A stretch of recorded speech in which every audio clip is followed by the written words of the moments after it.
Testing 1 2 1 2.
Good to go?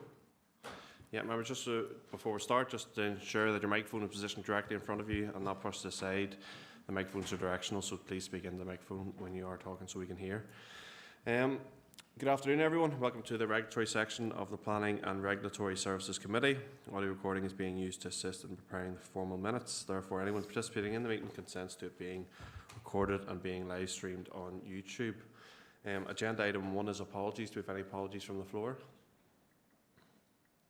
I have Councillor Wilson will be late, so he'll be in for the planning section. Declarations of interest, we can take them now or as we proceed throughout the meeting. Agenda item 3, report from Head of Planning. We have two decisions for our 2 items for decision, and go 3.1 is planning and validation checklist. And Damien, you're going to take that for us. Yeah, thank you. Thank you, Chair, and good afternoon, members. Members, you may recall from a previous report in this matter that new legislation will be coming into effect on the 1st of April, which will enable councils to publish a validation checklist to extend the minimum level of information needed to make a planning application legally valid. The new checklist will help reduce the number of times new information needs to be requested from an applicant, and therefore will enhance processing times and performance against statutory targets. Details are set out within the report, members, but happy to take any questions. Thank you, Chair. Okay. Thank you. Damien, any questions in relation to agenda item 3.1? I have no lights. Members, it is a decision item, so we need a proposer and seconder for this. Proposed by Councillor Dowd and seconded by Councillor Duffy. All in agreement? Yep. Thank you, members. Agenda item 3.2 is scheme delegation for planning, and Damien Mulligan, Head of Planning, to present this item as well.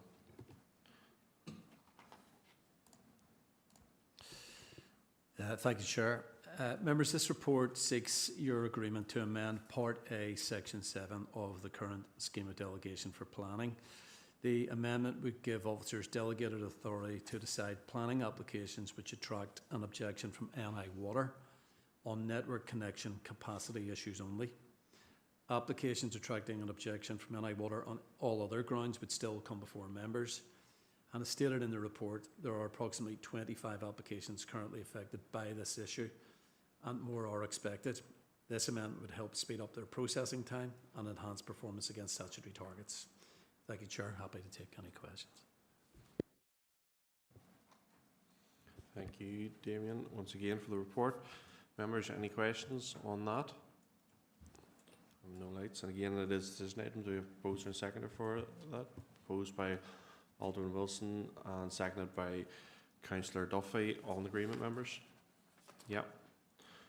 Thank you. Agenda item 3.3, update on planning caseloads since item for information. And Damien, back to yourself again.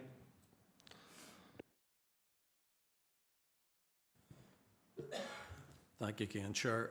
Members, this is an update on caseloads within the Planning Department, and as you'll see from the report, the number of decisions that we issued during the month of February was 75. Number of applications received during the same period, 119. And the number of applications currently in the system is therefore 734. Members, you'll note that there's been an increase in the number of applications. I think it's gone up 44 thereabouts from the last meeting. That rise is partly due to an increase in the applications now coming in. In fact, we had the largest number received in any 1 month so far this year during February. There was also a relatively low number of decisions issued during the month of February, partly because of the half-term holidays. So that would explain the slight increase in live numbers within the system. You'll also note within the report 5 call-in applications during the month of February, bringing the total year-to-date to 31 members. I'm happy to take any questions.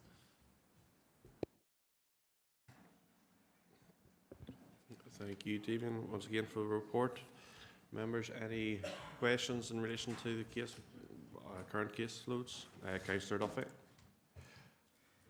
Yes, thank you, Chair. Just, Damien, do you notice a sort of, hopefully a trend that's going upwards for applications into the planning system?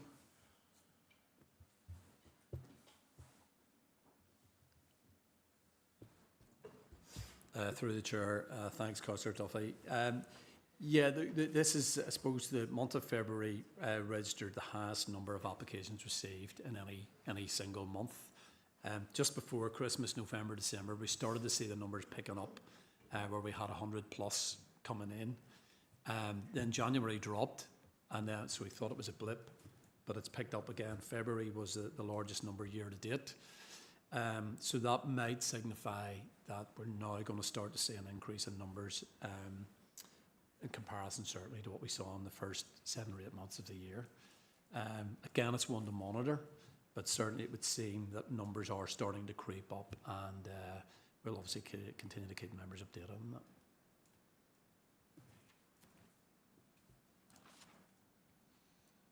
Thank you, Damien. Councillor Duffy, content? Will you come back in? Yeah, it's definitely good to see a torn in planning things. It's good for right across the board for all industries, so it is. So it's just good to see that there.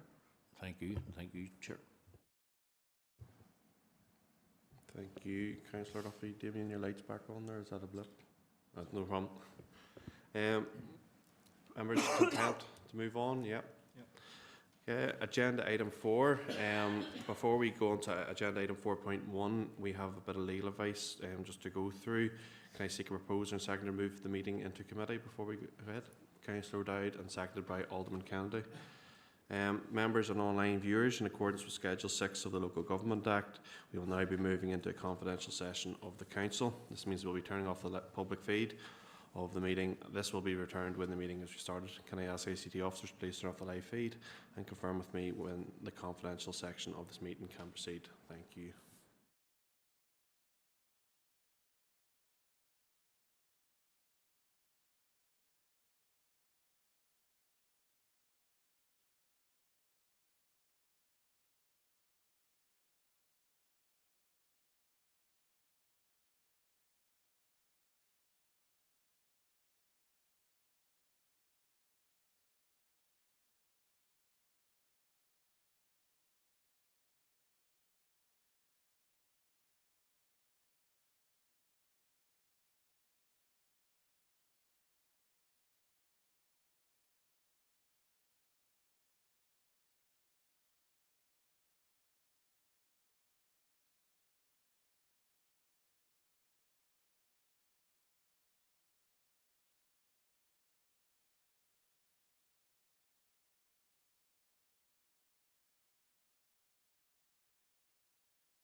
back live. Yep. Thank you very much. Members, we'll move to agenda item 4.1. It's dual language street naming request. And Tom Lavery, Head of Building Control, is to present this report. Thank you, Tom. Thank you, Chair, and good afternoon, members. Item 4.1 is a decision item, members. By way of background, members will recall that in June 2024, Council received a number of applications for dual language street signage in respect of specified streets in the Borough. This report refers to application 062401, which is for Churchill Gardens in Portadown. Members recall that the Council's street naming and numbering policy was issued in October 2020 to ensure the Council fulfils a statutory obligation under Article 11 of the Local Government Miscellaneous Provisions, 1995. In accordance with the adopted street naming and numbering policy, the application process comprises of 2 stages, as set out in the body of the report. And as reported to the Planning and Regulatory Service Committee on the 6th of November, this application was progressed to stage 2 of the application process. As provided under the policy, officers undertook a postal survey to canvass the views of all relevant occupiers of the relevant street. And following verification of the survey responses, I can confirm the following. A total of 57 residents were surveyed, i.e. those who were considered occupiers of premises on that street, in accordance with clause 7.3 of the policy. The policy states that if 2/3 agree with then a report will be taken for a member's decision. Therefore, the threshold 2/3 of 57 is 38 of the responses. Of the responses received, a total of 47 responses were in agreement with the application request for dual language street signage, which is over the requisite 38 under the policy. A total of 10 respondents were deemed as not in agreement, and those include responses received not in favour, plus non-returns, which are clearly deemed under the policy as being not in favour also. The requisite threshold under the policy has therefore been met, i.e. the number of responses in agreement with the application represents not less than 2/3 of all the occupiers of premises on that street. As per Article 11.2 of the legislation, it is now a matter for members to decide whether or not to use Council's discretionary power to approve this application for a dual language street sign. And members are reminded that how that discretion to be exercised is set out in Article 11.4 of the legislation, namely that in deciding whether and if how to exercise its power under paragraph 1b or 2 in relation to any street, a council shall have regard to any views on the matter expressed by the occupiers of premises on that street. In consideration of that decision, officers will also bring to members' attention the following additional information. Firstly, there were a small number who had additional comments, both in favour and in opposition to the application. And secondly, there was one instance of persons in the same residence with differing responses. As previously mentioned, the requisite threshold under the policy has now been met, and as per Article 11 of the legislation, it is now a matter for members to decide, also reminded of previous legal advice that in reaching their decision, they must provide the reasons for their decision. Recommendation, therefore, before members is that members review the information contained within the report and decide whether or not to use Council's discretionary power to approve the application received for the Council for dual language street signage in respect of a specified street in this borough. Thank you, Chair. I'm happy to take any questions. Thank you, Tom, for the report. Members, any questions in relation to this? Councillor Lavery. Thank you, Chair, and thank you, Tom, for presenting the report. I suppose we've went over it at length at the last meeting. Looking at the data there, I think it's approximately 82% of residents in support of this dual language street sign, which I think is a strong endorsement, and as a committee we need to respect the views of the residents of the street and provide a dual language street sign for the locality.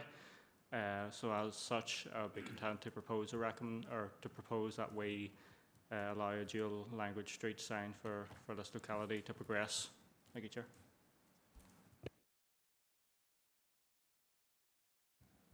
Thank you, Councillor Lavery. Any other speakers on this? Councillor Duffy. Yes, Chair, thank you, and thank you, Tom, for the report. Yes, I know this has been taken away. It has been debated by all parties, so everybody should have had ample time to look through it. So if Councillor Lavery has made a recommendation, I will second that recommendation. Yeah, I'll just second the recommendation that that this council support the residents' request to erect dual language street signage for Churchill Gardens, Portadown, and that council use its discretionary powers to do so. If that was Councillor Lavery's recommendation, I'll second it.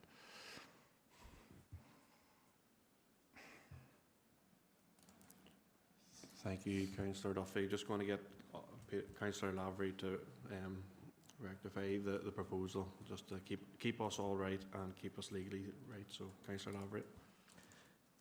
Thank you, Chair. Yes, just to clarify, my recommendation is that Council use its discretionary power to approve the application received by Council for dual language street signs in respect for the specified street, i.e. Churchill Gardens in the Borough. Which I think is second by Councillor Duffy. Yeah, thank you, members. Just keeping ourselves right up here today. Alderman Wilson, you want to come in?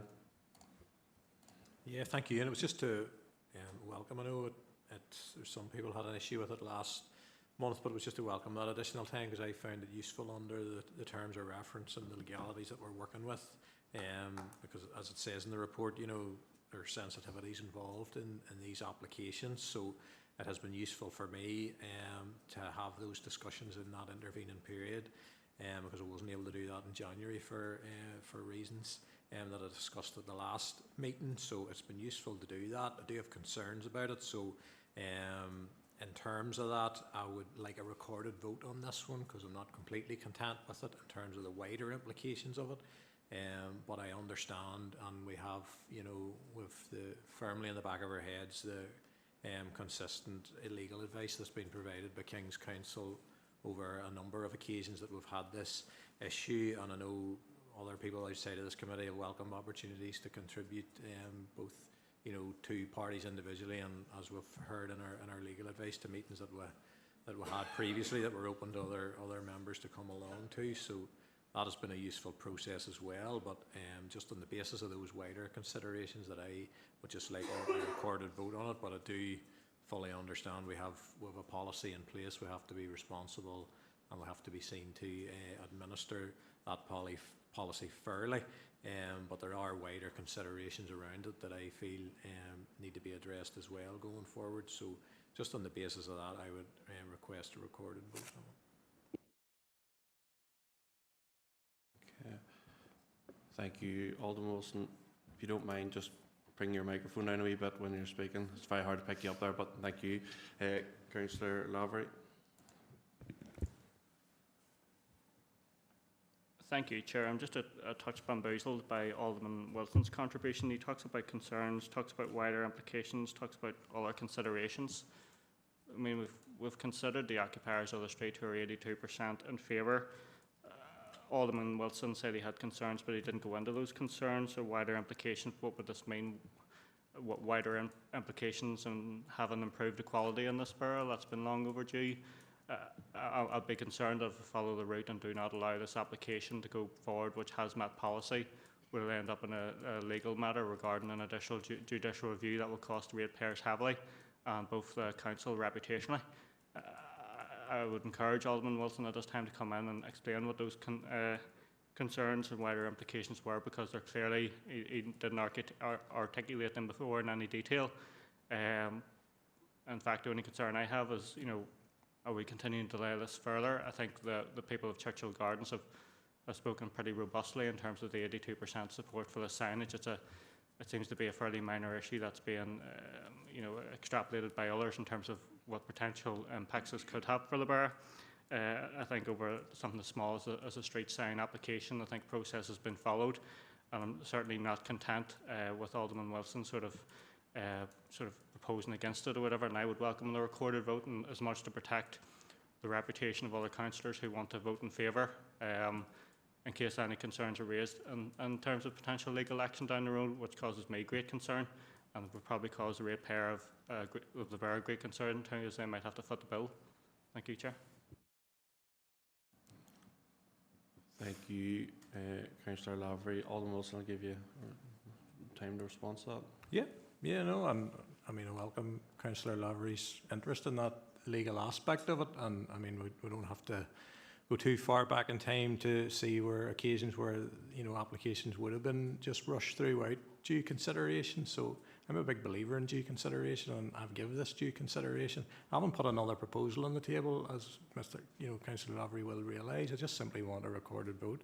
I've wider concerns. I mean, it's back in the news today in Belfast City Council, so, you know, I know we're administering our own policy here, but that's the wider implications I'm talking about, but we'll discuss them at a future date. We're dealing with a decision here under our own remit, and something I take quite seriously, because I don't want to end up in court personally. I don't want surcharged. I don't want any, you know, adverse reaction in any way to that for this council. I'm very concerned and considerate of ratepayers' money and how we're seen to administer, but the policy's clear. We have to give it due consideration, and I won't be, you know, bullied into coming to a decision quicker that I'm comfortable with coming to, you know, the speed of which. So, you know, I've asked for the recorded vote. That's all I've asked for, and Councillor Lavery's also asked for it. So, I mean, that's clear enough in my view. Yeah, thank you, Alderman Wilson. Councillor Savage, I'm going to bring you in. Councillor Savage, I think you're still on mute there. Do you want to double check? Is that it now, Chair? I can hear you, Councillor Savage. Go ahead.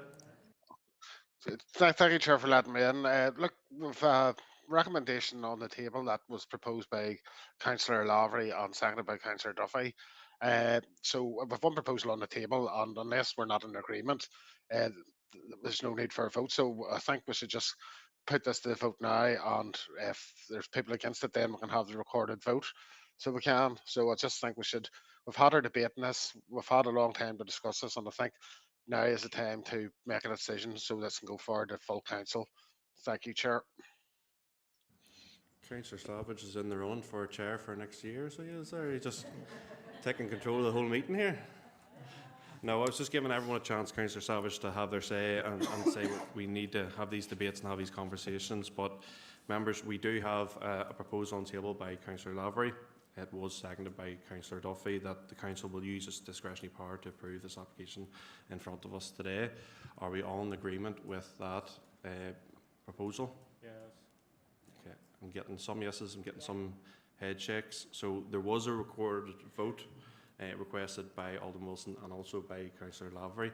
So we are going to go into a vote on this, and just give us a wee second while we get it set up.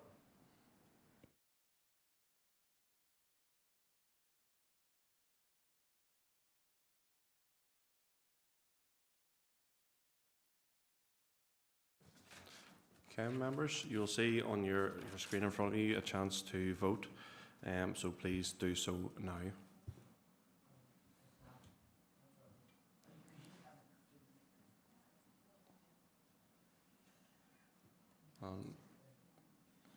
Councillor McGowan, are you in?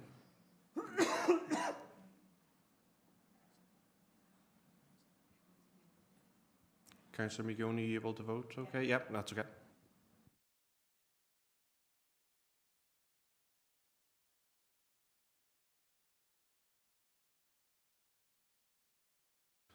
Okay, members, we've all voted. We're just waiting until we get the results through to us, and then we'll go through them.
Apologies, members, just a wee problem with the printer and getting this sorted. So the vote is in. We have 7 who voted yes and 5 abstained. And just as it was a recorded vote, I'll just read off the names who voted. Councillor Lavery voted yes. Councillor Donnelly, yes. Councillor Duffy, yes. Councillor Mallon, yes. Councillor McGowan, yes. Councillor Dowd, yes. And Councillor Savage, yes. And for the abstains was myself, Councillor Armstrong, Councillor Flaherty, Alderman Kennedy, Councillor Moutry and Alderman Wilson. So just again, members, it was 7 votes yes and 5 in abstention. So the proposal does carry from this committee. Members, are we content with that? Move on? Yep. Okay, members, we move on to agenda item 4.2, which is development naming report for Orchard Heights, Clonmore Road, Dungannon. Tom Lavery, Head of Building Control, is going to present this for us. Thank you, Chair. This is a request, members, for the naming of a housing development consisting of 13 dwellings. The site's at Clonmore Road, Dungannon, in County Armagh. Details are contained within Appendix 4. The applicant's preferred name for this development is Orchard Heights, and the applicant's main reason for the preferred name is that the development is located in an apple-growing region of Armagh, is on an elevated site with orchards on the rear and side, and the site will also be finished with a tree-lined avenue. So the recommendation, therefore, is for members' approval of the name Orchard Heights for this development. Thank you, Chair. I'm happy to take any questions. Thank you, Tom. Okay, members, over to yourselves. Any questions, queries on this, or?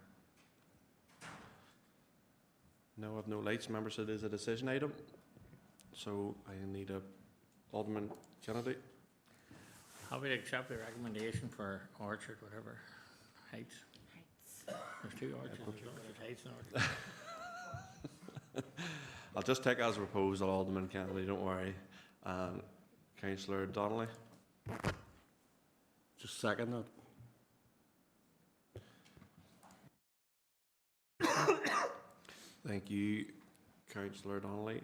So, members, we have a proposal by Alderman Kennedy and seconded by Councillor Donnelly to accept the recommendation to name Orchard Heights. Are we on agreement, members? Shake of heads, nod heads, how we work? Yep. Thank you, members. Members, move on to agenda item 4.3, which is dual language street naming request. And again, Tom is going to lead us through that report. Over to you, Tom. Thank you, Chair. Members will note from the report that in June 2024, the Council received an application for dual language street signage in respect of a street specified in the Borough, reference number 062405. And again, in accordance with the Council street naming number policy, the application process comprises of 2 stages, as outlined in the body of the report. As reported to this committee on the 6th of November, this application was progressed to stage 2 of the application process, and officers have since undertaken a postal survey to canvass the views of all the relevant occupiers in the relevant street. Following verification of the survey responses, I can confirm the following. A total of 188 residents were surveyed. The policy states that if 2/3 agree with the report, then a report will be taken from members for decision. Therefore, the target threshold of 2/3 of 188 is 126 of the responses.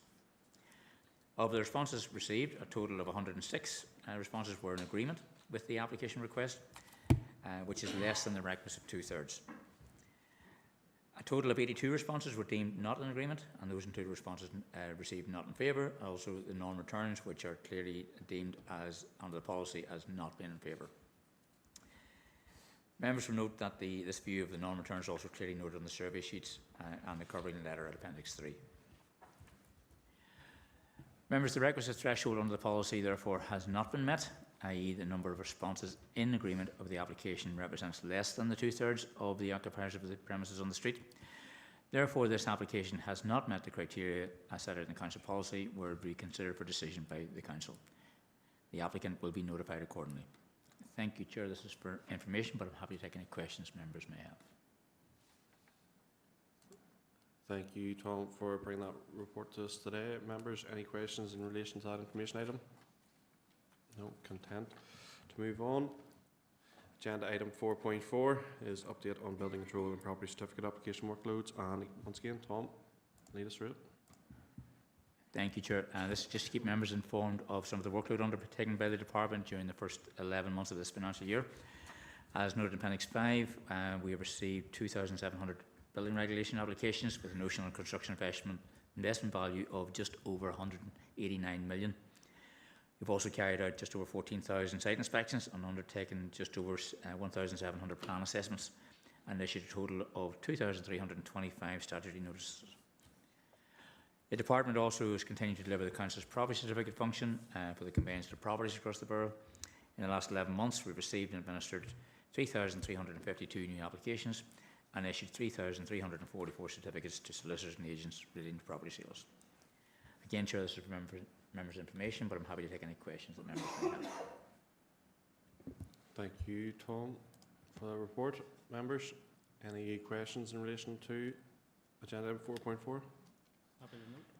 Happy to note. Thank you, members. We move on to agenda item 5 as correspondence in relation to DFI Avian Influenza Prevention Zone. If you have any questions in relation to that there, we could just take that as read. Any questions? Alderman Kennedy. Thank you, Chair. Just regarding that, it says... I know Alderman Kennedy, move forward towards the microphone there. I know you're very relaxed. You happy now? Happy now, good man. Just regarding it, is there any permitted size or any size limits on that building? And another question was, it says when it's no longer required.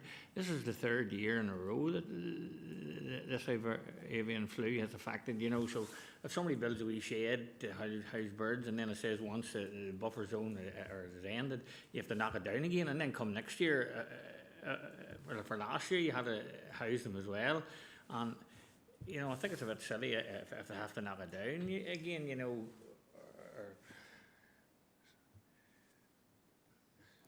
Damien, you happy enough to take that? Yeah, thanks, Chair. Thanks for the question as well. Yeah, there are conditions around this. So basically, there are permitted development rights, but there are conditions that go with that. One of them is that the floor space is restricted to 500 square metres, and that doesn't have to be one building. It could be several buildings, but that's the upper limit. Also, you're required to give 14 days notice of your intent to carry out the work.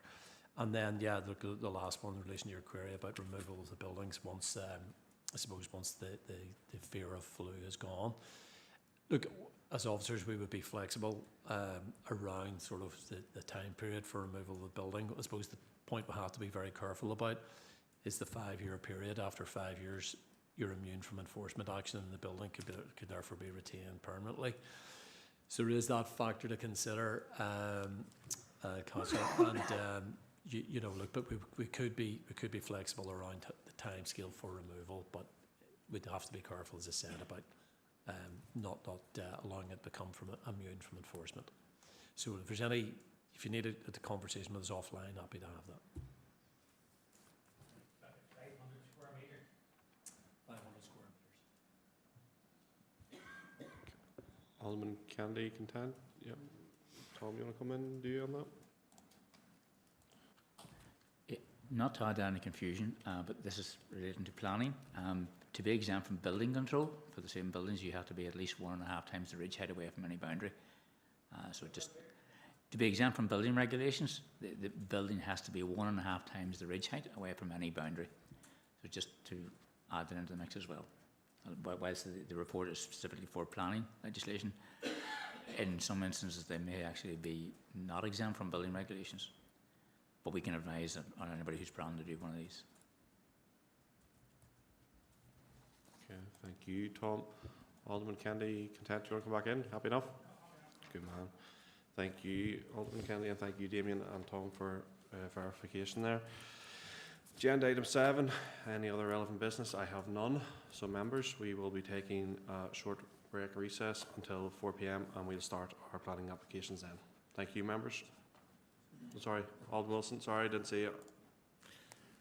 Sorry, I hadn't alerted you to this, but it was just something that had been on my mind this last few weeks. One for Damien, and I suppose he'll have noted, and I'm sure all members will have noted, there's quite a campaign building on the issue of the landfill site in Tandragee, And it was just to put on record, I've had a number of people in contact with me, a number of private messages, a number of, well, quite a number of tags on social media. I know there's a number of pages that have came to the fore there, you know, sort of from a resident's perspective in the town, and I've been quite careful not to engage publicly on those platforms other than respond to anybody that's directly messaged me to advise them, look, I'm a member of the committee and I can't get involved, and just simply passing them on to the planners for the recording of their views, whatever their views may be. But it was just, I suppose, cognizant of the fact that, you know, quite a high level campaign is building. Will the application come to committee? I'm assuming it will, because it's quite a large application. And is there any idea on that basis as to when that would possibly come to committee?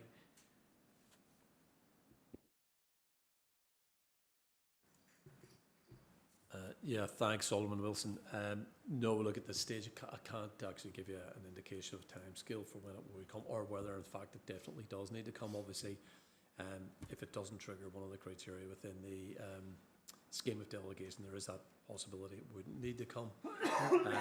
More than likely, if there are a lot of objections, and more than 4, it will have to come, or it can be called into committee by a member. But look, I can, if you want to send me an email, I can look into it a bit more for you and get you sort of an up-to-date position of where we are with it, if that's helpful to you. Yeah, thanks, Chair, and thanks, Damon. Yeah, it was just somebody use that opportunity to put on record that, you know, out there, if it does get out, it's just the fact that I'm not able to engage because I'm, you know, have to protect my integrity on this committee. So it was just, I have been referring people, you know, go to your planning development officer in the planning department, you know, raise your concerns through them, whatever they may be. But no, thanks for that. Thank you, Damien. Okay, Alderman Kennedy. Thank you, Chair. So along the same lines as Alderman Wilson, I've had quite a few calls and so on and so forth, but I've been along the same lines. I've forwarded them to my colleagues, and there was actually a site meeting, and I think Alderman Burns, I forwarded to Alderman Burns, I think he attended the site meeting, for I said I couldn't. In fact, I'm on the planning committee, but it is our council colleague Alderman Barry and Councillor Radcliffe are jumping on the bandwagon big time, going social media and all the papers and stuff. And I have been asked, you know, why am I hiding behind this? And then once you explain you're on the committee and you can't, you know, for they were wondering why there was no direct accuser councillor involved, you know, that I'm pushing to sort of the councillors outside the borough.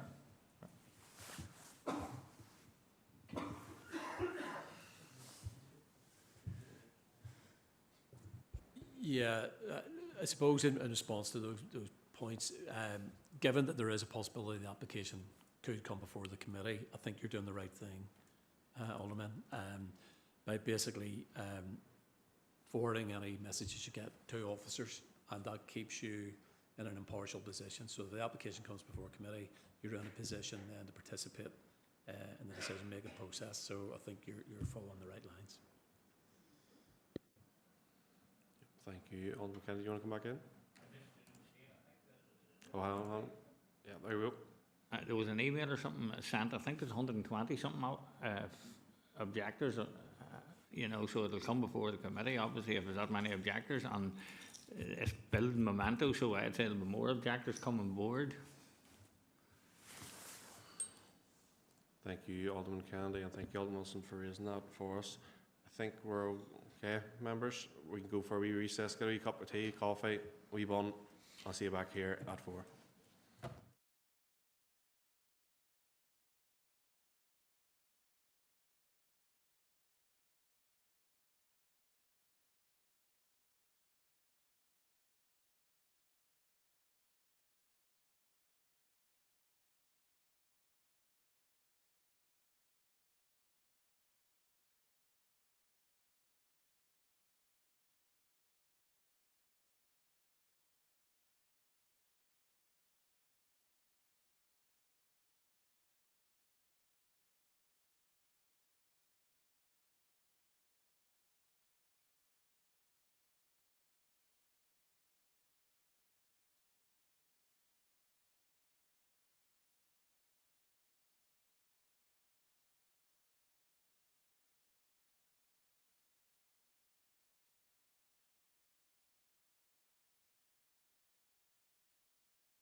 We are live, thank you. Good afternoon, everyone, and welcome to the planning section of the meeting of the Planning and Regulatory Services Committee. Audio recording is being used to assist in preparing the formal minutes. Therefore, anyone participating in the meeting consents to it being recorded and being live streamed on YouTube. Also, during the course of this section of the meeting, questions may be asked by councillors who are members of the Planning and Regulatory Services Committee of Planning Officers, applicants for planning permission, objectors, or those speaking on their behalf.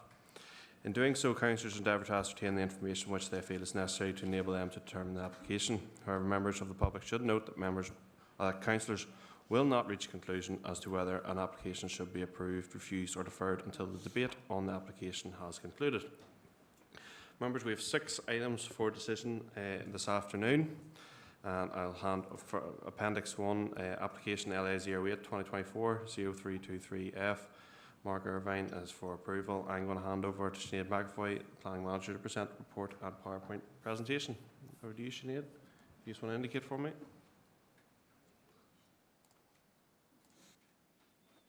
Thank you, Chair.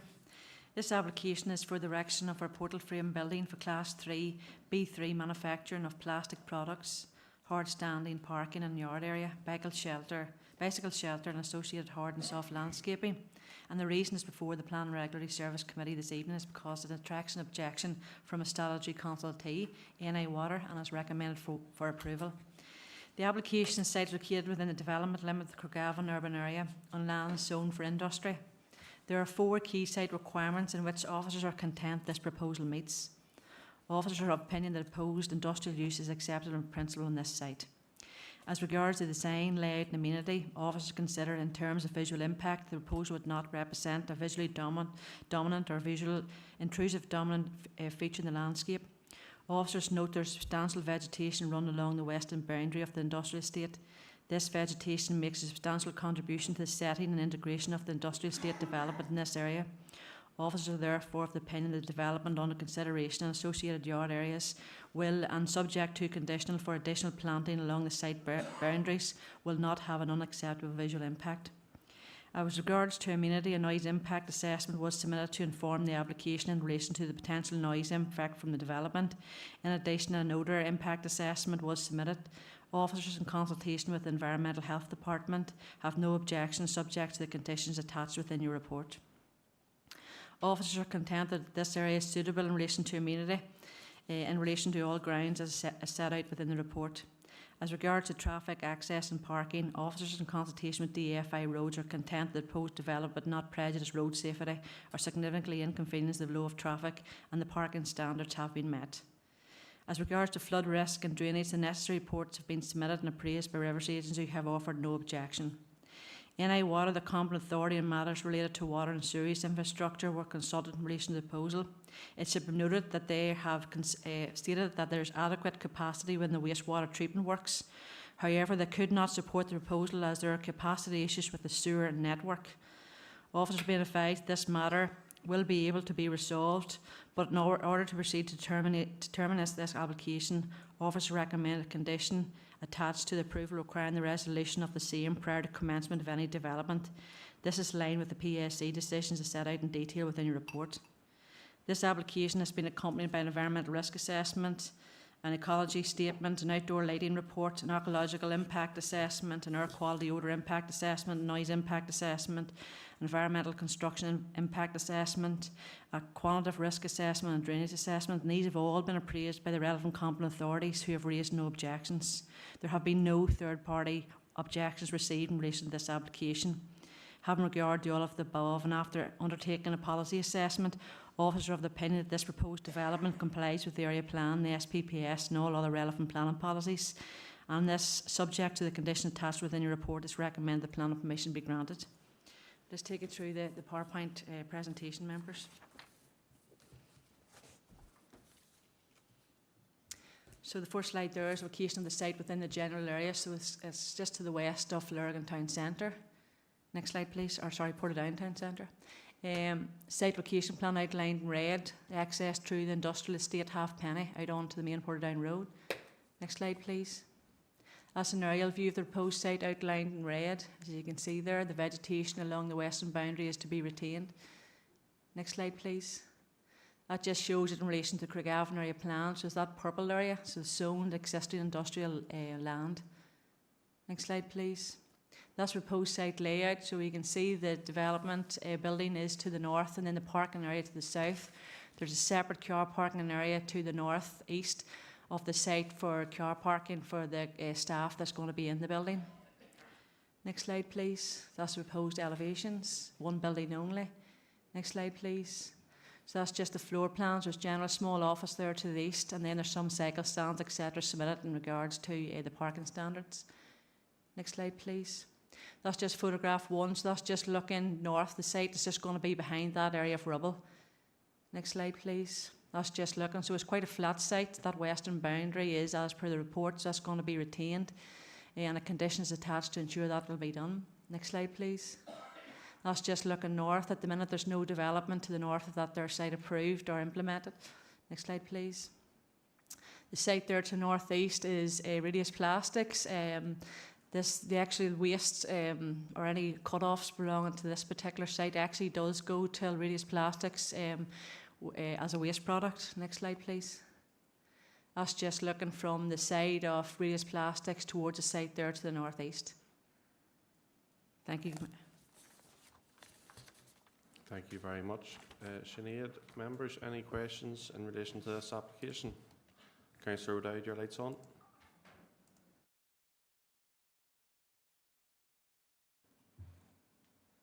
Thank you, Chair. Sinead, I know this area quite well, so there's residential houses there as you're going into it. Was any of them contacted in regarding the noise and things like that? Because I have had several complaints from residents around that area regarding Halfpenny Industrial Estate. So I was just wondering if any residents were contacted. Okay, Sinead, if you just want to indicate for me, please.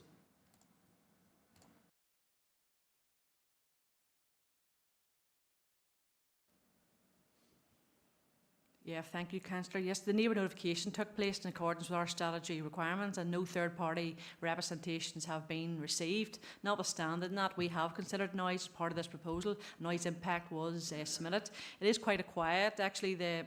The noise impact at this will, it's currently at Carn Industrial Estate at the present time. They're actually relocating here to bigger premises. It is a low impact noise. It's the noise that will be on this here. It actually will be 41.1 decibels. The background noise is 48 decibels, so it's a good bit below the background levels. They operate 4 days a week. So we're content that there'll be no detrimental impacts with regards to noise with regards to this.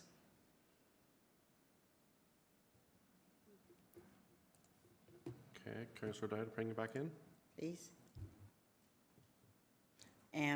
So, Sinead, you said they're working 4 day a week. You don't know what the start and finish time is, you know? Sinead, yep. Can't bring you in like they did the old system, unfortunately. Apologies, Chair. Yes, we have actually based this on a worst case scenario, night and day. So the noise impact assessment looked at this as if it was a 24-hour facility, and even in light of that there, it was still going to be okay. So the nighttime noise would be, the background noise is actually 42 decibels instead of 48, and this is still below that at 41.8. So even if it operated through the night, all day, it still wouldn't have a detrimental impact in relation to noise. So it'll a little bit sit lower. We have put on a condition in relation to when they're going to carry out the operation, but we haven't put on any condition in relation to hours of operation. Thank you, Sinead. Councillor Dowd, do you want to come back? Yeah, that's fine. Oh, yes. It's just that it would actually concern me because of the complaints I have had in that area, and especially if it is going to be, if it did turn out to be a 24-hour or 12, whatever the working hours is, I probably will expect, I know you're saying it'll be low decibels, but I probably will expect complaints through regarding it, so just to have that on. Just councillor, if it was up to you, we could add a condition restricting the hours of operation in this here if you want. The condition would be no development hereby permitted shall, operate until the hours of operation, or we could put on a condition if you think that would be better, so it wouldn't then curtail it within 24 hours. Would that be able to be delegated to officers? I'm sorry, I'm sort of just looking at Damien. Would you mind delegating that to the officer that we could do that, or is it one, Damien? I'm just thinking. Sorry, councillor. Yeah, through the chair. Yeah, Sinead, you're absolutely right. I think there's a choice here, isn't there? You could restrict the hours of operation, or we could stick a condition on, pose a condition which sets a threshold for noise levels, which might be more appealing to the applicant, perhaps. If members were content, we could draft a condition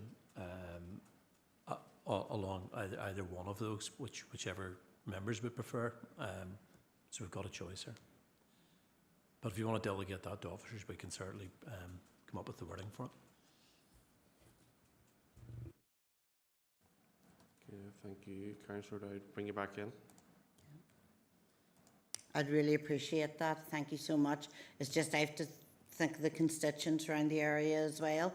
Just one more thing. Councillor Savage is trying to get on and is on now. Okay, thank you. Councillor Duffy, is that what you were chiming in to say? It's no problem. Just give me one wee second, members.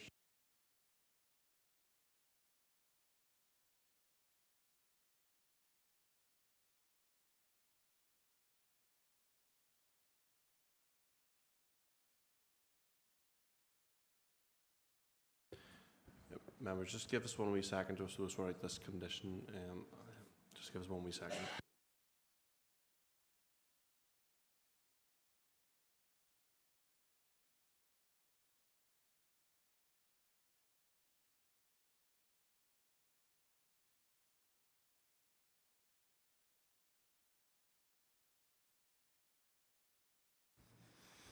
Yeah, thanks, Chair.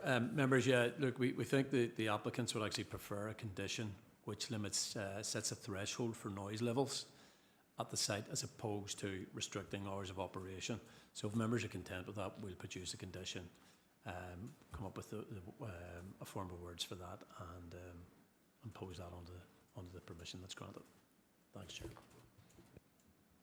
Yeah, members, just nod your heads in agreement with that from there. No problem. Members, any other questions in relation to the application? No other lights on. Members, we'll move to debate or comments. Any comments for this? That hasn't already been covered? No. Okay. Decision time, members, over to yourselves. Need a decision on this. So, Councillor Dowd.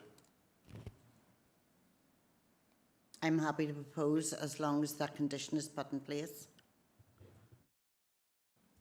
Thank you, Councillor O'Dowd, and Vice Chair, Councillor Lavery. Thank you, Chair. Yes, happy to second that proposal from Councillor O'Dowd. I think it is entirely appropriate that we put a noise condition on with the residential development, and indeed I think there's like a big residential development being built just across the wee laneway there from it, so I think a noise level condition is appropriate, and so long as that's included, I'd be content to second that recommendation from Councillor O'Dowd. Thank you. Thank you. Okay, members, we have a proposal by Councillor O'Dowd that we accept this application with the condition of threshold noise levels, as outlined by Head of Planning and Damien Mulligan and our planner Sinead McAvoy, and seconded by Councillor Lavery. Members, are we all in agreement in relation to this? Yes? Agreed. Agreed. Thank you, members. Move on to Appendix 2, which is application LA 08-2020 1436F and Gosford Park Properties Limited, and it is for approval. The following are also in attendance and have speaking rights for clarification purposes only. Dave McMaster from McMaster Architects, you're very welcome. I'm going to hand over to Roisin Hamill, Principal Planning Officer, to present the report and PowerPoint presentation. So, Roshni, if you just want to indicate, thank you. Thank you, Chair. This application seeks planning permission for the erection of 8 bungalows with detached garages and associated site works, including road widening and the installation of a temporary treatment plant for foul sewage on lands to the south of Willowdean and to the southwest of Forest Park, Market Hill. The application is being presented to committee as it attracts objections from more than 4 postal addresses. The application site lies within the development limits of Market Hill and as set out in the Armagh area plan on land not zoned for any specific purpose. The site is maintained as agricultural land and forms part of an active farm holding. Officers are satisfied the site does not fall within the definition of open space of public value. For the reasons set out in detail in the report, officers are of the opinion that the proposal to develop a site for residential purposes accords with the provisions of the SPPS and the Armagh area plan, such that the proposal is considered acceptable in principle. Policy QD1 of PPS 7 requires new residential development to demonstrate that the proposal will create a quality and sustainable environment. The policy identifies 9 criteria which proposals for residential development are expected to comply with. These have been considered in detail in the report, and as set out, officers are of the opinion that the proposed development is acceptable, such that it complies with the SPPS Policy QD1 of PPS 7 and its addendum, and the supplementary planning guidance detailed in creating places. In terms of traffic access and parking, officers in consultation with DFI Roads are satisfied that the existing access through Ashley Gardens is acceptable to serve the proposed development. The existing access between the developments of Willowdean and Forest Park is to be altered to provide vehicular access to the site, and this includes the widening of the existing laneway and the provision of a 2-metre wide footpath which will connect to the existing footpath. DFI Roads have raised no objections to the proposed development, and officers are satisfied the proposal complies with the requirements of PPS 3. In terms of landscaping, existing mature boundary vegetation is being retained and integrated into the overall development. While some boundary vegetation is being removed to facilitate the footpath and access to the site, compensatory planting is proposed by way of a planted buffer along the southern boundary of the site, comprising rowan, apple and silver birch trees. Additional native species planting is also proposed within the site and along the eastern boundary of the site. Following consultation with DFI Rivers, officers are satisfied the proposed development will not raise any detrimental adverse impacts on drainage and/or flood risk matters. The applicant proposes to dispose of foul sewage through a temporary treatment plant. NI Water, Environmental Health, DFI Rivers and Water Management Unit have been consulted and all responded with no objections, and officers are satisfied that sewage from the site will be suitably handled with no adverse impact on the environment. Members are advised there were a number of objections in relation to this proposal, and all of the matters raised have been considered and addressed in detail in the report. Officers considered the application against the area plan and the prevailing planning policies and are of the opinion that the proposal is acceptable, and I recommend that the application be approved subject to the conditions as set out in the report. And I'll just take you through the presentation.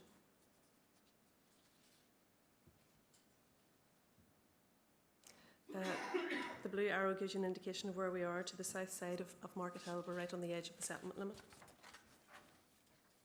So this is the site location plan submitted with the application, with our application site outlined in red, with the development of Willowdean to the northwest and Forest Park to the northeast.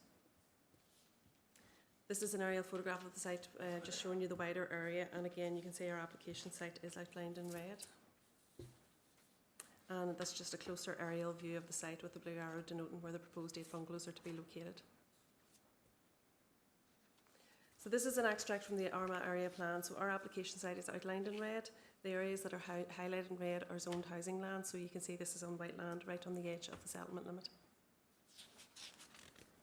So this is the existing laneway up to the site, and that's the Willowdean development over to the right-hand side.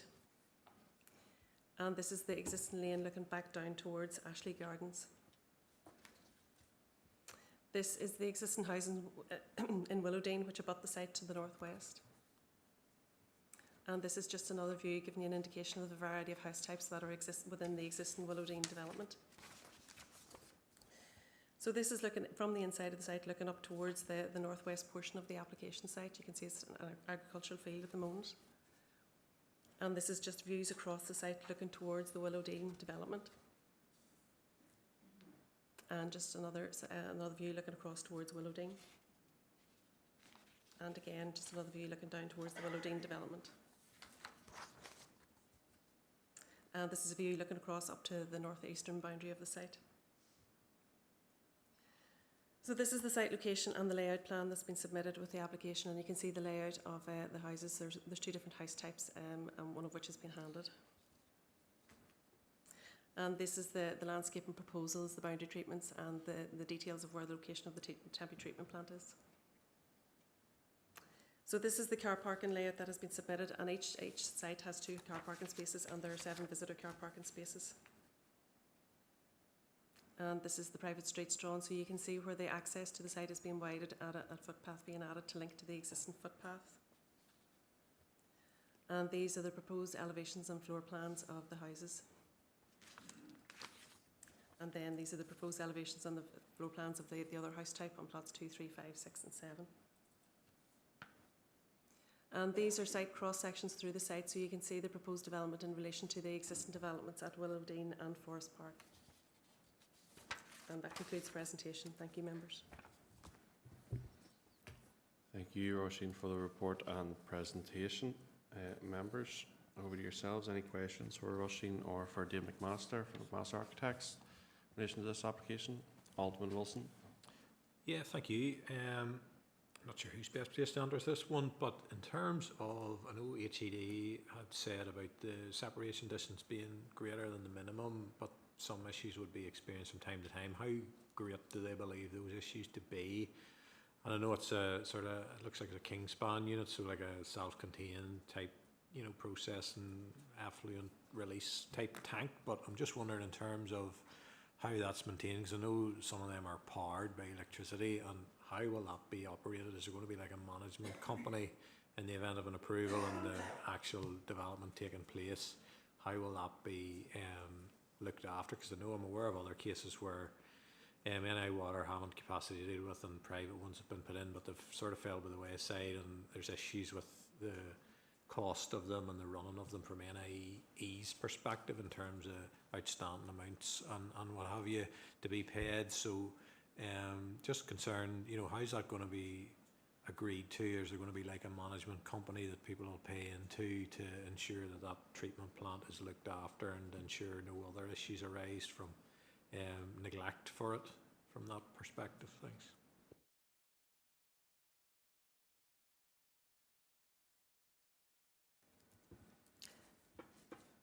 Thank you, Chair.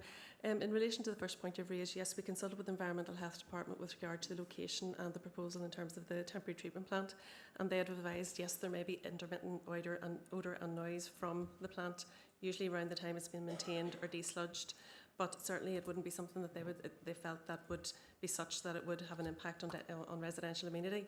They did quote a British standard that said that they shouldn't be within 7 metres of residential properties, and in this case they're well in excess of that. I think they're 23 metres from the proposed houses and over 50 from existing houses that are there. So in terms of the location of the treatment plant, it's well in excess of, you know, the standard that's been quoted.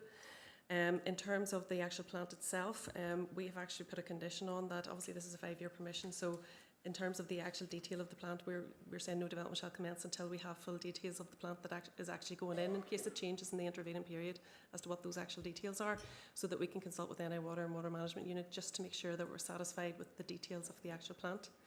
The plant itself, I assume, will be owned and maintained by the developer, but in terms of whether that will form any kind of you know, management plan, that's something maybe the agent could address.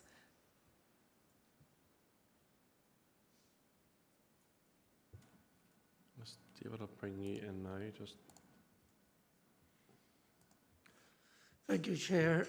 Just to clarify, there is open space proposed, so there will be a management company. The treatment works is actually hopefully only temporary. Market Hill, as you may be aware, there is a proposal to upgrade the whole sewerage system. It was to start about a year ago, but obviously financial constraints and the current problems. But in the interim, this will be covered under part of the Open Space Management Company to maintain it, and hopefully in the future when they do upgrade, it has systems designed so that we can then connect into the main sewers, subject to the normal statutory approvals. Yes, thank you, David. Thank you, Roisin. Alderman Wilson, content. Alderman Kennedy. Thank you, Chair. David has sort of answered it there. I was just wondering, was the temporary a case of getting these buildings passed over the line till the sewage system is upgraded, which David has stated it was, and Then the house closest to it, you'll be getting it at a discount rate then due to the noise. Alderman Kennedy looking for a deal, Margaret Hill. David? Well, we are subject to offers if you want to make one. No, as Roisin has pointed out, in terms of the odour, it's positioned there to keep it away from Willowdene, and it's well outside the scope of odours. It would be no different than a single unit in the countryside having its own septic tank or biodisc. We're talking of that level of odour, if any. Okay, thank you, David. Councillor Duffy, content with your question answer, or do you want to come back in? It's just a question about the dimensions. Some of them just seemed pretty big for bungalows. I was just going to ask the architect, do they all fall within the bungalow's dimension size? There's some pretty big ones, 12.6 metres, 12.2 metres, and for the gable and the front elevation. Are they all standard?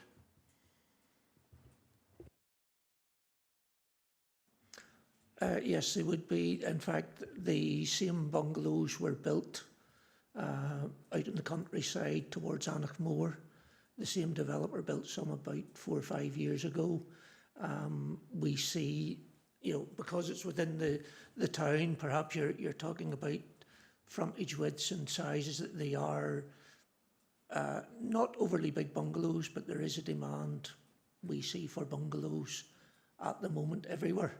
And these are to cater for, they are 3-bedroom units, so they are a standard size bungalow. They're not oversized. Councillor Duffy, you content with that response there? You content, yeah? Okay, members, any other questions? I have no other lights flashing here. Members, move to debate.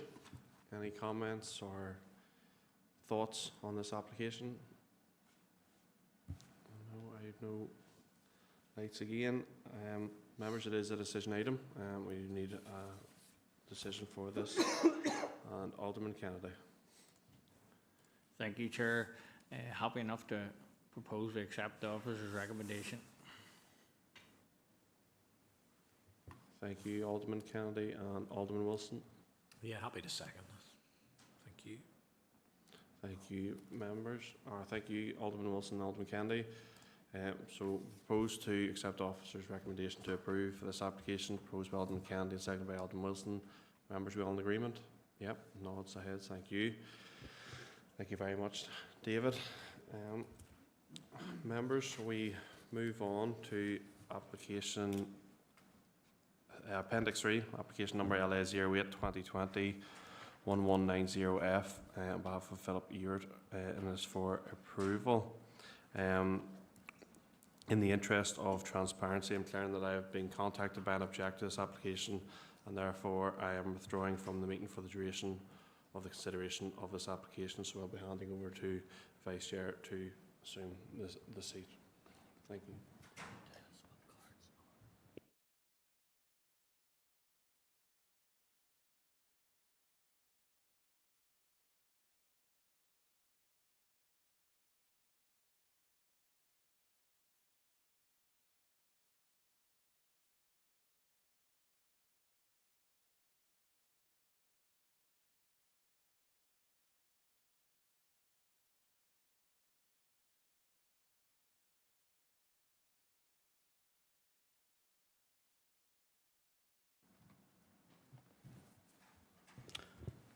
Okay, members.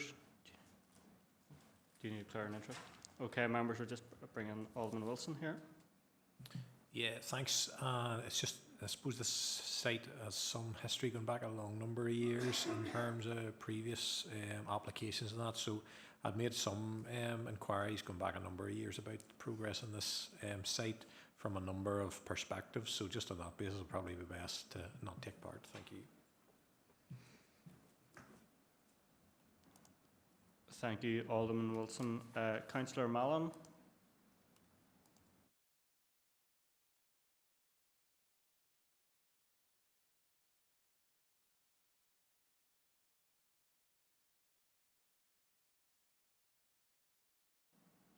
Councillor Mallon, I think you're on mute there.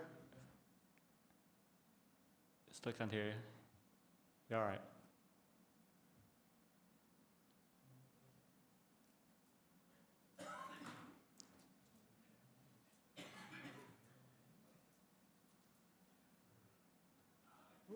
You okay, Councillor Mallon, or?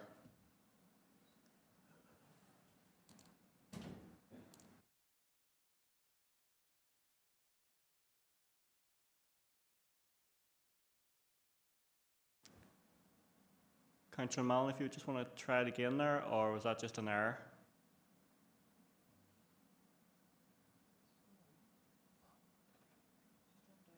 Oh, she dropped out. Oh, she's dropped out, so she's...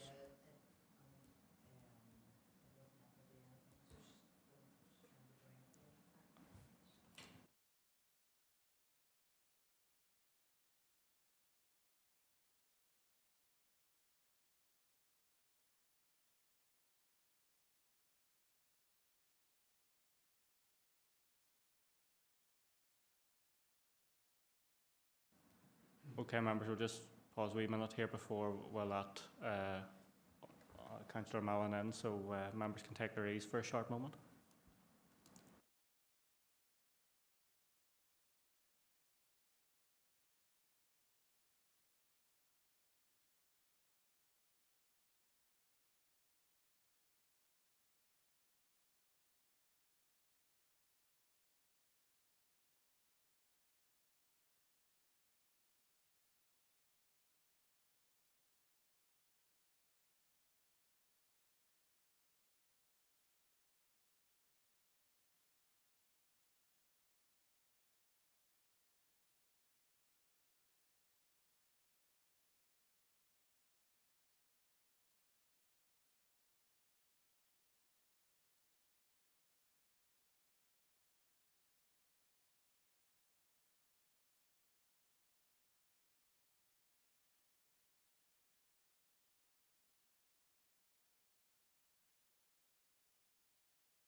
Okay, Councillor Mallon, that's you back in. Do you need to come in to declare an interest, or are we content to move forward?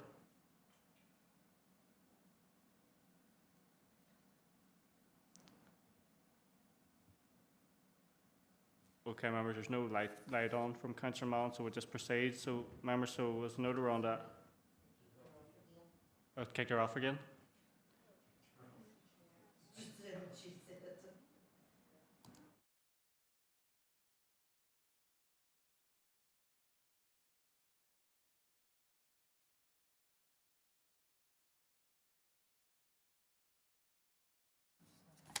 Okay, members, we'll just proceed with the application whilst IT help with that matter for Councillor Mallon. Okay, members, this is Appendix 3, LA 2020/1190/F, and as noted, it is recommended for approval. So we'll hand over to Sinead McAvoy, Plan Manager, to present the report and PowerPoint presentation. Thank you, Chair. This application is for the erection of a residential development for 66 units and associated site works, including boundary and retaining wall with planting and landscaping. And the reason it's before the Plan and Regulatory Service Committee this evening is because it's a major application. The application site is located within the development limit of Armagh on unzoned land within the Armagh area plan. The application site formerly contained 3 dwellings and a clock factory, which was located in the western section of the site. While the factory no longer exists, officers considered PPS 4, Policy PED 7, which assessed the loss of land formerly used for these purposes. As set out in detail within the report, the use of that portion of the site for industrial purposes was considered, on balance, as unsuitable for modern industrial storage or distribution purposes. As regards the design, layout and amenity, officers are content that this proposal will create a quality and sustainable residential development, and there will be no unacceptable adverse effect on existing or proposed dwellings.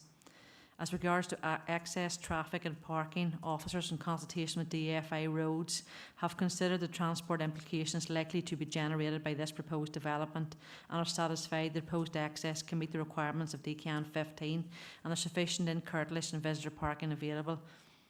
The application site was accompanied by a drainage assessment, preliminary risk assessment, ecological appraisal, geotechnical investigation and water impact assessment, which were all assessed by the relevant and competent authorities who have offered no objections to this proposal.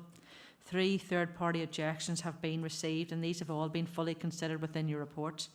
Having considered the above and after undertaking a policy assessment and planning balancing exercise, officers are of the opinion that the proposed development complies with the area plan, the SPPS and all other relevant planning policies. And on this basis and subject to the conditions attached within the report and the addendum, it is recommended the planning permission be granted.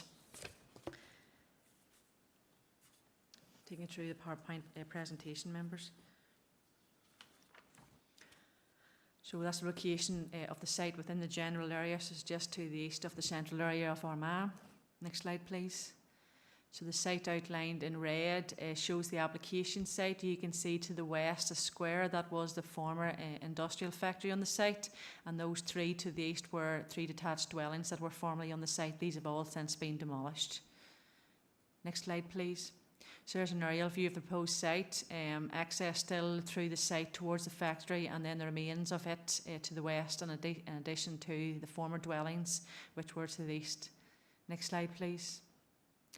That shows the Armagh area plan, so it's white land is unzoned in the development within the Armagh area plan. Next slide, please. That's the proposed site layout plan. So as set out in detail within the report, the site does extend up approximately 18 metres to the south. It rises, and the development has been designed to ensure that it works with the gradient of the site, which removes the need for large retaining structures throughout the site. So you come up the drive, and to your east, the dwellings are stepped in line with the topography of the site, and then along the rear flattened out. So the dwellings are proposed to front on to the internal road network. Next slide, please. That's a proposed landscape layout. So you can see the landscaping around the edge, especially to the east, is being retained. A new landscaping is proposed throughout the site. Central area there to the west is for a new open space area, and then there's a link there to the west which takes you into the existing playground to the north. Next slide, please. That's proposed private streets determination. So the layout is fully going to be determined, and a pathway at both sides. And in through that you can see 1, 2, 3, 4, 5, 6 speed ramps throughout the site. So that's a traffic calming measure. Next slide, please. This just shows the next 3 are some of the proposed house types. So there's a mixture of house types proposed. Next slide, please. That shows some more. So some are finished in render and some are finished in red clay brick. Next slide, please. That just shows proposed house types. The one there to the south is the apartment scheme. So you can see it's designed to be like a large detached Georgian house. Next slide, please. So those are some of the site sections. So AA, for those that know the area, is the site from Dobbin Park. So you can see there is a level difference. So Dobbin Park, Dobbin Hill Park, Seven Oaks and Seven Oaks Close all sit at a higher level, approximately 2 to 3 metres higher than this site. So you can see the level difference. Next slide, please. There's just further sections throughout the site, so the sections right throughout the whole of the site. So Clooney Drive is to the south east. The site then is lower than that again, and then you go down towards Glenside Flats where the site is actually higher than those, but as set out in detail within the report, the separation distance has been enhanced where there's any level difference, so they exceed the normal guidance as regards to back-to-back separation distance have all been exceeded to allow for the difference in levels throughout this site. Next slide, please. So that shows some of the street elevations we set out. The top one is the dwellings along the eastern section there, fronting onto the road, so they work with the gradient of the road. The second one is along the rear boundary, so you can see it starts to level out as it gets to the top of the site. And then as it makes its way back down again, it starts to fall down again. So the scheme has been designed to work with the levels of the site, and that there removes large retaining structures to the rear of these dwellings, etc. So they're simply going to be stepped up 0.3 to 0.4 metres difference. Next slide, please. That's a view of the entrance onto Barrack Hill. So that part of the road is going to be widened. There's going to be a right-hand turning lane. So you come down Barrack Hill, there's going to be a right turning lane into the site, and then there's going to be a new footpath, etc., to the rear of that road. There's a wall there to the north, a stone wall. It's going to be dismantled, taken back, and to replicate it to the back of the place, just to keep the character that's along that barrack hill. Behind those trees to the north is the listed building as referred to in your report. Next slide, please. So that's just looking entrance onto Barrack Hill. So the entrance will still be located approximately the same, widened out, and then taken back to allow for the widening of the road at that location for the right-hand turning lane, and then to allow for an access that has a pathway at both sides. And then the Seven Oaks development, you can sort of see in the far distance there as it extends up the site. Next slide, please. So that just shows the foundations of the former factory on the site, and I suppose it's set out in detail in the report. The site does narrow quite significantly at this area, so you can see the former factory was actually quite tight to residential properties, 7 metres difference, and we think that it's too close for modern industrial purposes to replicate a factory so close to those properties. The new development will be approximately expanding from 11.5 to 17 metres back from that, so there's going to be a lot of separation distance from those properties just to allow the separation distance. Next slide, please. So that's just looking over towards Seven Oaks. So you can see there at a higher level again as you go towards the rear of the site, and the development will be backing onto those properties. Next slide, please. That just shows it again, when you come down the site, you can see those development as it goes further to the south are at a higher level, so there'll be no impact on their residential amenity from properties facing onto them. Next slide, please. So that's the Glenside flats as per the report. One of those obviously was an objection, but we're content, given the separation distance, there'll be no detrimental impact in relation to those apartments. And that's just within the site looking towards the access way, so you can see that the site is at a higher level than the development around it. Thank you, members.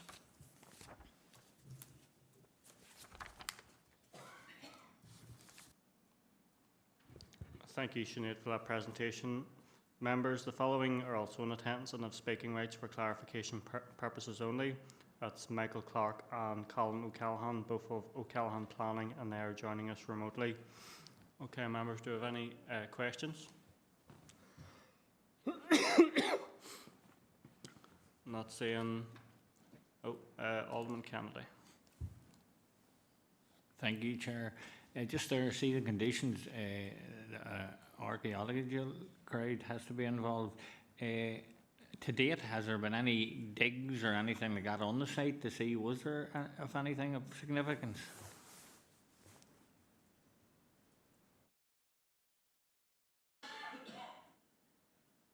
No, Councillor, nothing as yet. As you can see, no development shall commence until they are carried out, just due to the historical significance of Armagh City in general, and due to that western portion of the site. We, in consultation with the Historic Environment Division, it could have been a medieval site, and therefore, before any development, that dig has to be taking place at the expense of the developer. And there's nothing yet. That would be a pre-commencement conditions as normal.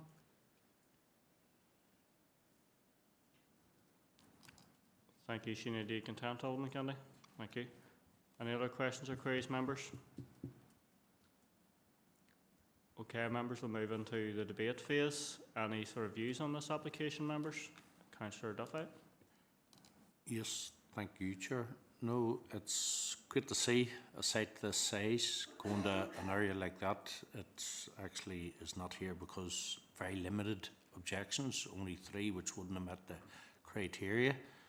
So it's just the ground seems to have been used for dumping and whatever. So it's great to see that a developer has actually going to build it and build it all in one go instead of trying to build it in small stages and avoid the open space policy. So just welcome this if approved, Chair.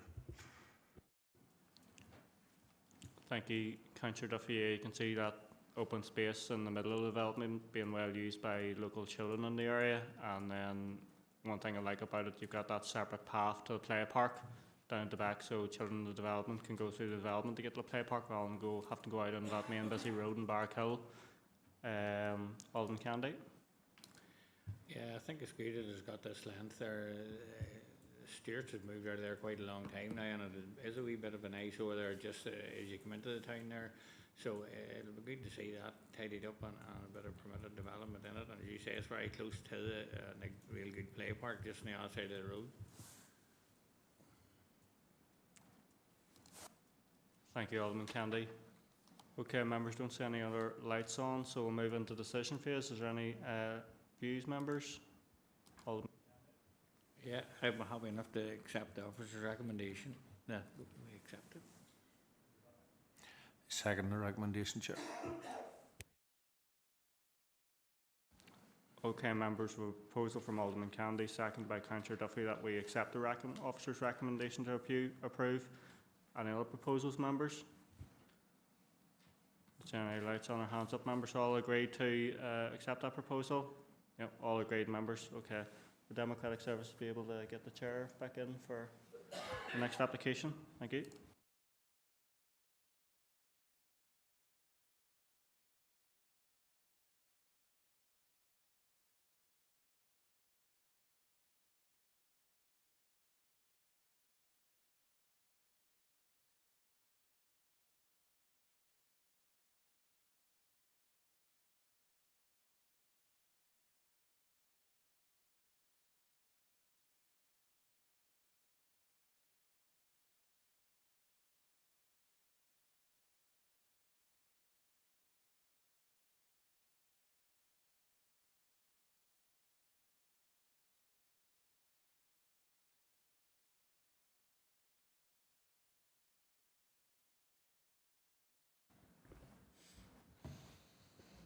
Okay, members, moving on to Appendix 4, which is Appendix number LA08 2024-1102F, and it's on for Education Authorities for approval. An addendum report has been circulated beforehand. We will be joined by Orleth Kirk from Juno Planning and Andy Priest from Education Authority, who will be making representation support application remotely. But before we get there, we will hand over to Shane McAvoy, Planning Manager, to present report and PowerPoint presentation. Yeah, thank you, Chair. This application is for an extension of existing school, associated interior and exterior alterations, associated site works to include the revision of landscaping works, diversion of an existing culvert, installation of solar panels and alterations to the internal road network and retention of existing car park and lighting. And the reason is before the Plan Regulatory Service Committee this evening is because it's a major application. This site is located within the settlement limit of Armagh, outside and adjacent to the central area, and is located in land which is partially white land to the south and partially in land zoned as existing open space to the north. This application seeks to regulise an area of parking to the north, which will be the configuration of a previous approval. As such, officers are content that the area to be developed for car parking will not result in the loss of any existing open space. As such, the proposal complies with Policy OS1 of PPS 8 and the SPPS in that regard. The PPS seeks to ensure a town centre first approach for the location of future town centre uses, which would include a community use such as a school. The proposed development is not considered to conflict with any of the policies within the extent plan. However, officers are of the opinion that because the application is not zoned for educational purposes, the proposed development is not fully in accordance with the LDP, and for that reason, in accordance with the SPPS, officers has considered a sequential assessment, a retail impact assessment, and need assessment. And as set out in detail within the report, officers are of the opinion that there is a clear need for this proposed development to provide much needed specialist teaching spaces within an existing school. As regards the design, layout and landscape treatment, the layout, scale, form, materials, landscape and the spaces within and around them have all been designed to be sensitive to and improve the overall quality of the townscape character and will successfully integrate into the surrounding area. As regards to access, movement and parking, the number of pupils and staff at the school will not increase as a result of this proposal, and the parking and access meets all required standards. The reconfiguration of the car parking area, officers have considered there's ample parking to serve the proposed development and suitable arrangements for the effective movement and circulation of traffic to and within the site has been designed. Officers in consultation with the Environmental Health Department are satisfied that subject to the conditions attached to the development not have any unacceptable adverse impact on the amenity of surrounding occupiers. The application site is located within 300 metres of 3 listed buildings. Officers engaged in consultation with the Historic Environment Division, who advised their content with the proposed development. As regards to flood risk and drainage, the necessary reports have been submitted and appraised by Rivers Agents, who have offered no objections. NI Water advised that they have no objection on the basis of the proposed development, and the receiving wastewater treatment works and the associated sewer network for this development can adequately take any additional load, and there's no adverse impact.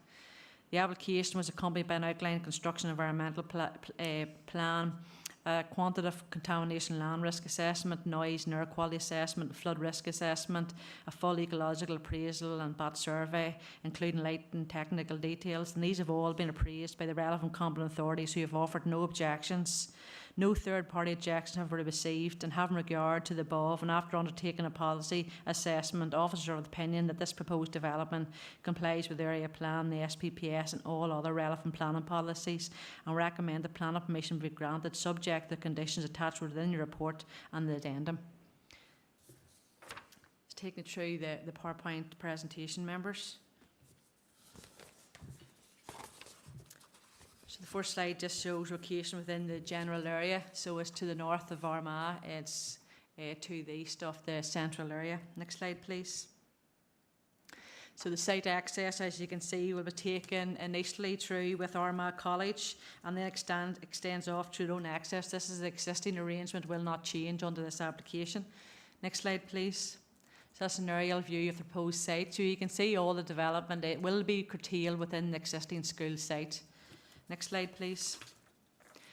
That just shows an abstract from their Armagh area plan. So you can see actually to the south the land is white land, and then to the north is zoned open space. But as set out within your reports, officers are content there will be no loss of open space at this location. Next slide, please.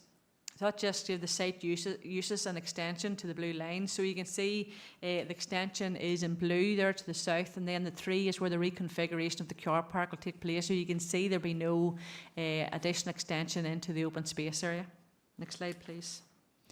So that shows your proposed site layout. So the extension to the school is taken off the main elevation, so it's almost like a dog leg there, extending out there and then taken down, so it's a coloured site. Next slide, please. And then the reconfiguration of the car park is to the north. So that's been previously approved in that location, but it's been reconfigured to allow for bus, etc., to turn within that area and then back down. Next slide, please. This is just the proposed elevations and floor plan. So you can see number 1 there, just where the floor plan is, and then you can see the elevation to the south. Next slide, please. And then that's the second elevation of floor plan to accompany it. Next slide, please. And that's the 3rd and 4th elevation to accompany. So it is quite a modern design, large glazed areas proposed. Next slide, please. That just shows some visual for information only, to just give you a better representation of how it's going to look. So modern design, modern materials, large glazed areas, which in light of this school, which work best for the pupils that will be attending it. Next slide, please. That just shows more visuals for information only. So the small courtyard area, and I think that'll be eventually a playground area for the children. The final design will be subject potentially to a future application. Next slide, please. So just to show the existing proposed, the top one is the existing school. So you can see the sort of car parking arrangement, circulation, that the school is going to be extended on top of that. So that's going to be relocated slightly to the north. Still going to be allow the buses to come in and drop off exactly at the door, and then there's going to be car parking at that area to the north as well. So simply just going to be moved from that location slightly to the north at the new entrance to this school. Next slide, please.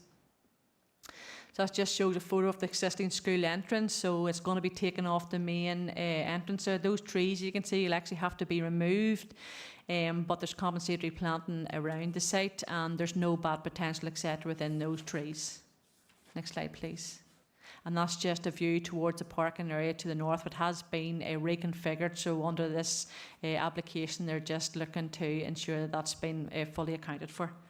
And that's me, members. Thank you. Thank you, Sinead, for the report and the presentation. I also forgot to mention that we also have the following in attendance and have speaking rights for clarification purposes only. Sean Diamond, Harry McConnell from RPP Architects, and Ruth Mitchell from Albert Frey Associates. So at this point I'm going to invite Orlov Clerk and Andy Priest to make a presentation. I think if you just indicate for me online, I can bring you up.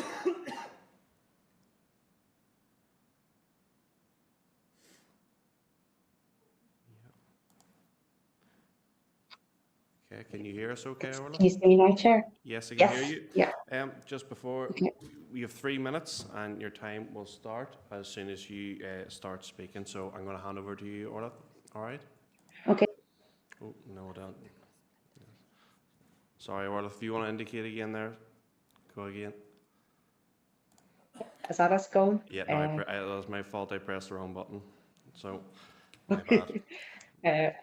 So, Juno Planning are the agents for the application, and we'd like to take this opportunity to thank the council officers for the manner in which they determined the application, and particularly the effort they put into the pre-application discussion process.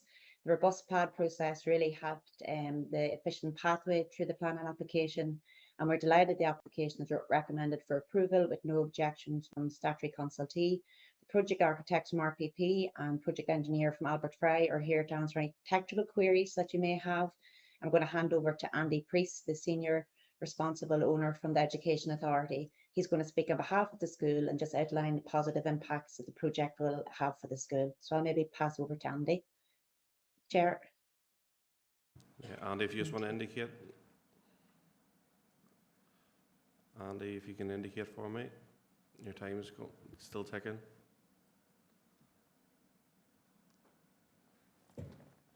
Through. I think it was about 2:20.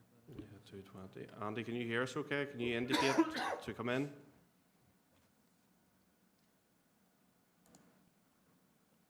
Can't get Andy coming through. Online. Yeah, he's online. He hasn't indicated yet. Chair, he may just not realise that the indicating is pressing the speaking. Yeah. I struggle with that a bit. Maybe just There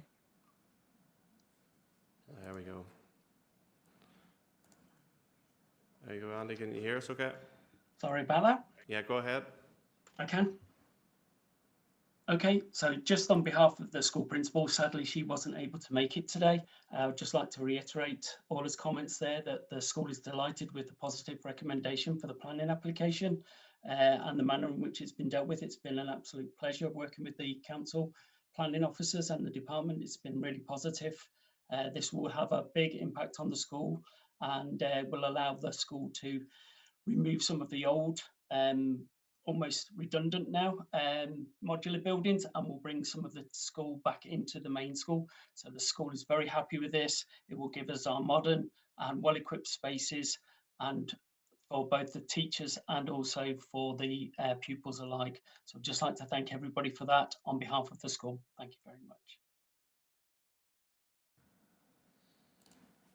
Yes, thank you very much, both Andy and Orla. Members, over yourselves, any questions for anybody, for Orla or Andy? Councillor Flaherty?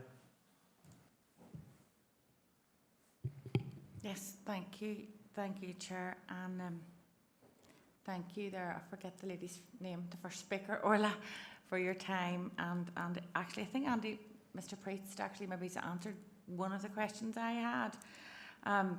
And it's regarding the modular classrooms, because I'm aware there on some of the maps there, and from being there many years ago, there must be at least 10 modular buildings, modular classrooms used out at Lisnally. And I also note that this extension, if approved, is providing six classroom spaces, two playgrounds, which is great for the children. The way it's laid out, the glass, as you say, Sinead, and specialist teaching spaces and room for the staff and whatever.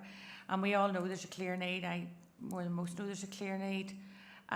It also states, and just to be clear about this, you're not taking into consideration here any increase in the numbers. So you're still working on the numbers of about 170 odd children. Nearly the same staff, about 100 and something, 110, 20 staff. So we're only just meeting the capacity there is now. So I think Mr Priest did indicate that some of the modular classrooms were coming away. I don't see that on the maps. Maybe I've just missed it. Maybe I haven't looked correctly at the maps. But is this enough of a future proof for this school, I suppose, is my question. If those modular class, maybe a question for Mr Priest himself, Chair, that we can see here, and the report's fabulous and very detailed, that it is optimising the space and the experience for both these children and the staff, and the support staff too, of course, for these children. But if it's only meeting capacity at the minute, what are the is there any future proof? Because we know the numbers are going up. Maybe a comment more than a question. No, I think there was a question in there somewhere. Andy, if you can indicate on your screen for me, please, and maybe you might be in the best place to answer about future-proof and this. Yeah, Andy, did you get the question out of that? I think so, yes. At the moment, this is part one. There are obviously ongoing studies going on at the moment within the Education Authority and with the directive from the Department of Education. But this is just to meet the need as it sits at the moment. There will be future discussions ongoing, which I'm not, well, can't really talk about at the moment, but this is just to bring some of the existing old modular buildings and to get rid of those and bring the teachers and the pupils into a proper environment that they should be in. Thank you, Andy, for the clarification there. Councillor Flaherty, does that give you some clarifications? Yeah.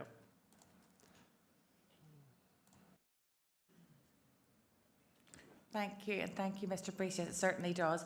I sort of thought that myself, that this was a starter for 10 for yourselves in the Education Authority and the school. So I think you're going to go hunting some more money probably, and we'll probably see you again. Thank you. Thank you. Members, any other questions for any of the relevant people there? Okay, members, move to debate comments on this application. Vice Chair, Councillor Lavery. Thank you, Chair, and maybe concur with Councillor Flaherty. You know, it's great news that when you see a school, a special needs school, with older mobiles exterior to the main school building, moving, be attached to that school building, it creates a better community within that school. It also allows students at the school, some of whom would have mobility issues, to move about the school in an easier fashion and close to the other amenity facilities in the school, and as well allows staff members to respond in a quicker fashion to that classroom should it be required to do so if assistance is requested. So it seems to be a long overdue application for this alley, which would have a big catchment area in the borough and even beyond the borough, Chair. So I think it's good news for the school and the wider Armagh community as a whole. So I would be obviously thinking that approval is a correct outcome in this case. Yeah, thank you, Councillor Lavery. And I think probably everybody in the room here is good to see, we love to see good news stories, and especially for schools such as Lisnally. I think I could probably speak on behalf of everyone that this is a very positive application, one we're very excited to see and see it progress. And if this is the first stage, I think we'll all be very happy to see where stage 2, 3 and 4 goes. Members, this is a decision item, so I do need a proposer and seconder for this. Councillor Flaherty. Thank you, Chair. Thank you, Chair. And I suppose I'm not on this committee that long, really, but to have the opportunity to propose this application is quite something. And yes, it's stage 1. Glad to hear that confirmed. And the children, I know, and the staff in particular probably will be pleased to get this project moving. Brilliant job. Yeah, thank you, Councillor Flaherty. And unfortunately, Alderman Kennedy, I'm going to steal your thunder and I'm going to second this proposal. But just put on record, Alderman Kennedy was coming in to second it, so we'll take joint credit for that one if you want. But yeah, good news story. Members, are we all content with the proposal set forward by Councillor Flaherty, second by himself, that we approve this application on agreement? Yeah, thank you very much. Thank you, Orla. Thank you, Andy, Sean, Harry, and Ruth, who are all online.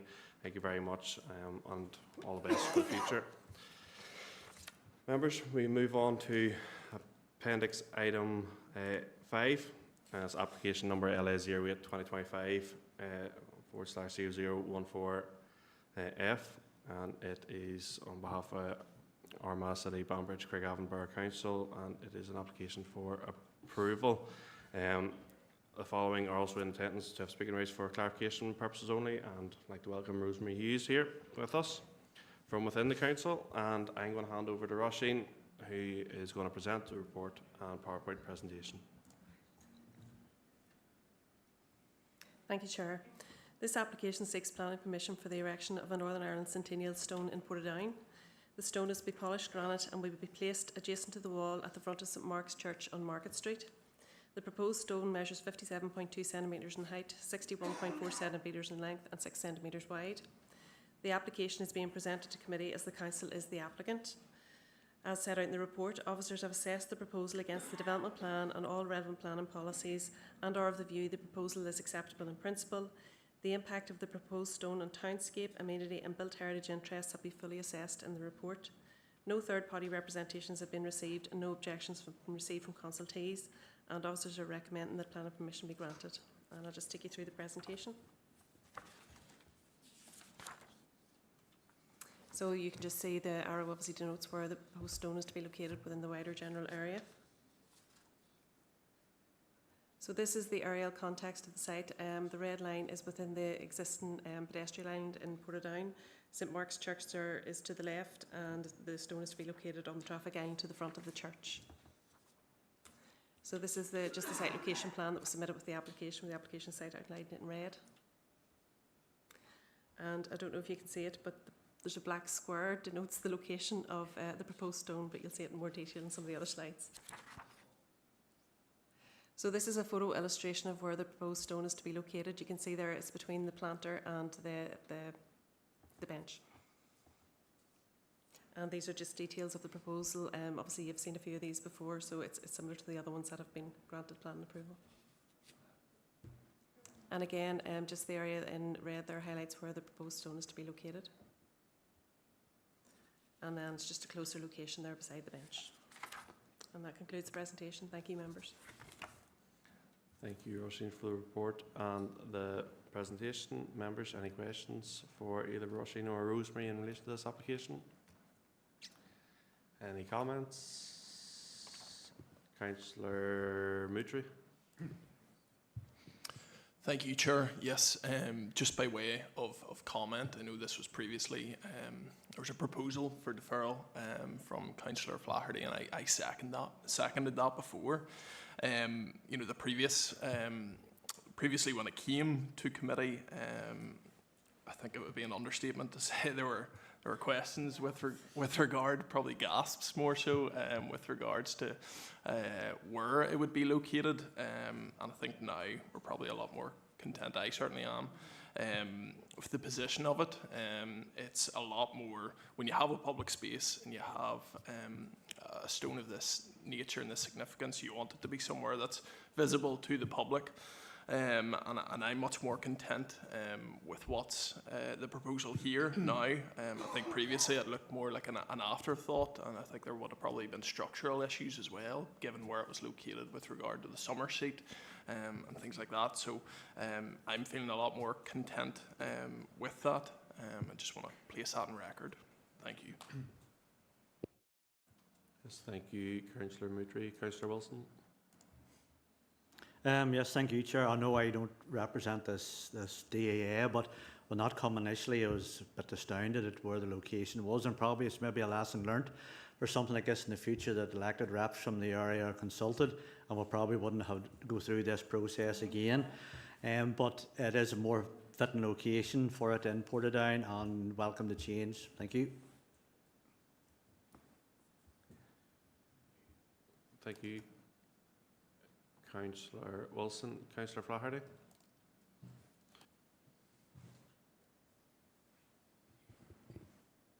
Yes, thank you, Chair. Look, I'll not repeat what has been said. I agree fully, and just this is inherently a more sensible position for this and a more sensible proposal. Thank you.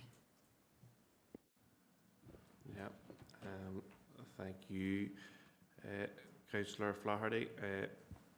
Members, decision time then, proposed by... Yes, thank you, Chair. Yes, I'm happy to propose that we accept the officer's recommendation. Thank you. And I'm going to assume seconded by Councillor Flaherty. Correct. Yeah, happy to second. Thank you. Proposed by Councillor Mitri to accept the officer's recommendation and seconded by Councillor Flaherty. Are we all in agreement, members? Yes, don't see any dissenting voices. Thank you, Rosemary. Thank you for spending time with us today. And thank you for your work, and thank you, Roisin, as well.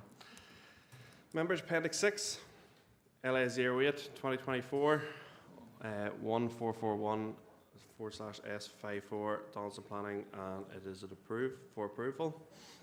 The following are in attendance and have speaking rights for clarification purposes only, and Grania Rice from Donaldson Planning is online if we need to ask her any questions. Sinead, I'm going to hand over to yourself to present the report and PowerPoint presentation. Yes, thank you, Chair. This application is Section 54 application to amend condition number 16 of previous approval LA 08 2019 1595F, which was a mixed-use development including residential development and a research and development units, for a 2.4 metre high acoustic barrier to be erected along the western boundary instead of a 3.0 metre high acoustic fence.